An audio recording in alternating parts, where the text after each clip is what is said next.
Yeah, Claudine, as we've been telling you, law enforcement personnel have been converging on this scene constantly throughout the afternoon. There, as you may see, there are some other personnel walking down the sidewalk towards the scene of the entrance there to the Rainbow Bridge. Again, we're standing here at 3rd and Niagara. Originally, we were down there at 2nd and Niagara, about where they are right now. We were moved back. So that just indicates all these people that have been coming in here. As we pointed out a while ago, we did see alcohol, tobacco, and firearms coming in here with their large recreational vehicle. Investigators staff that, and they are looking for any evidence, if there would be any evidence of explosive materials. But we are constantly being told here that apparently they had done some initial screening. We did see the Erie County Bomb Squad here with their units, as well as others, and they were not finding any evidence of any explosive material apparently within that vehicle that again had struck the bridge approaching the entrance to the Rainbow Bridge here, or struck a fence, I should say. That was what we had heard from that witness who described the path of that vehicle down Niagara Street at that very high rate of speed. He said it was not being pursued by any police vehicles, but it was kind of careening and swerving going down Niagara Street and then just plowed right into that fence structure there right at the entrance to the bridge. And that's what led to the explosion. So again, you may be able to see us.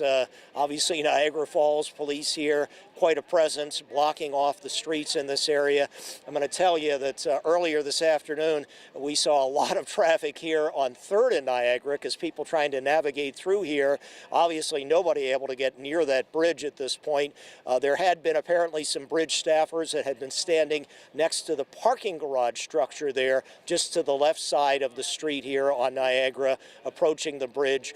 They have all left the scene at this point. But again, we want to stress that we did see a number of these law enforcement personnel. It was really pretty dramatic as photojournalist Franco Ardito and I were coming up here on the 190. At one point on Grand Island, we had to pull over because we saw at least 3 Homeland Security vehicles just, I would say, flying up the 190 to come up to this area. So that indicated, as this word was getting out about what happened here, how they immediately were bringing all these law enforcement personnel on scene, including, again, a lot of those unmarked vehicles, which we can only surmise were probably Homeland Security and a number of the agencies that would be involved. That would include, of course, anybody else from Customs and Border Protection, also from the FBI and from any other affiliated agencies, Border Patrol and others that we've seen here all throughout the area. So that would indicate the response to this incident, which apparently we're still trying to figure out what exactly happened here, other than that initial statement from the FBI Buffalo office that had indicated there was some kind of vehicle explosion. And again, I'm going to use those words, that it was a fluid situation and they were still trying to get information and that the situation could change. Again, we're being heard that the highest levels of our federal government, President Biden being briefed on this situation, and that also, of course, Governor Hochul had been briefed and was making statements pledging the support of the New York State Police and all the local agencies. So again, we'll leave you with that scenario here, still waiting for answers, but quite a involved scene here, as you might imagine. Back to you in the studio. Ron, before we leave you, I do want to just go over one thing. The full authorities, the FBI, Homeland Security, no one has officially said yet, correct, that it is or is not terrorism? They haven't said it is, correct? It could be something else. Scott. It could just be a bad situation with an explosion, and who knows what happened there. Right, Scott. We do not have any definitive word on exactly what happened here, what have been perhaps the motivation of the occupants of that vehicle to approach the bridge here at a high rate of speed. We just don't know at this point. That's why we're urgently trying to urge some of the officials here through some of the local sources that we have, trying to get the federal authorities saying, please hold some kind of a press conference that also helps to dispel any of the rumors out there that are floating around on social media. Things like this spread like wildfire at a time like this, and we want to make sure we are getting correct information to get that out to the public and our viewers. Very important. And yeah. Ron, you did speak with a witness today. Can you recap what that person told you? Yes, again, this was a gentleman who said that he was visiting here with his wife from Kitchener, Ontario, and that they apparently were just walking in the vicinity here of the bridge, and that, or near the bridge here, and just up and down some of the streets. They noticed, I'm sorry, I'm being told by a producer, we do have the sound that we can play now, is that correct? Okay, all right. Here is what that gentleman from Kitchener, Ontario told us, a dramatic account of what he witnessed. Here we are. The car was coming flying back here, like over 100 miles an hour. We could hardly even see me. It was going that quick.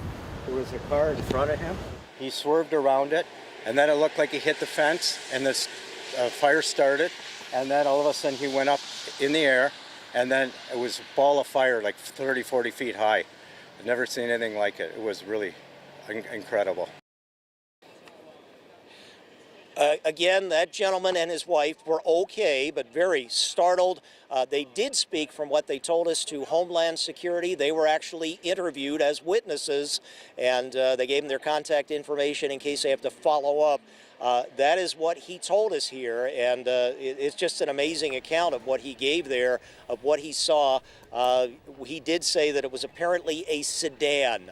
We're not going to get into the make and model because he couldn't confirm that. He did tell us what his guess was, but we're just going to say a sedan at this point. He could not see how many occupants were in the vehicle. However, my colleagues here have all been reporting that they are getting from sources in Washington and elsewhere, and from NBC News, that apparently there were 2 occupants in that vehicle and that 2 individuals were killed as a result of this.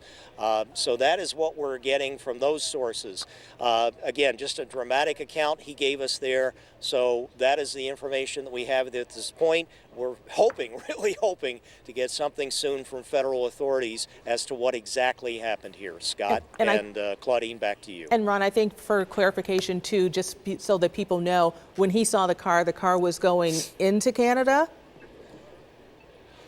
Yes, it was here on the, this is what this gentleman told us, that it was here on the U.S. side on Niagara Street, moving at that very fast rate of speed, approaching the bridge, and went right in towards the bridge, hit that fence structure right near the entrance to the bridge, and that is apparently when it exploded. Yeah, yeah. I do want to repeat also, the FBI, they tweeted this out earlier. They haven't updated it yet. They say the FBI Buffalo field office is investigating a vehicle explosion at the Rainbow Bridge, a border crossing between U.S. and Canada. The FBI is coordinating with local, state, and federal law enforcement partners. So they have not used the terrorism word yet officially. So we're still awaiting that word from them, if in fact that's true. Yeah, and once we hear that, then we will let you know that. But right now, that word is not being used. But what we do want to do now, Ron, thank you for that report.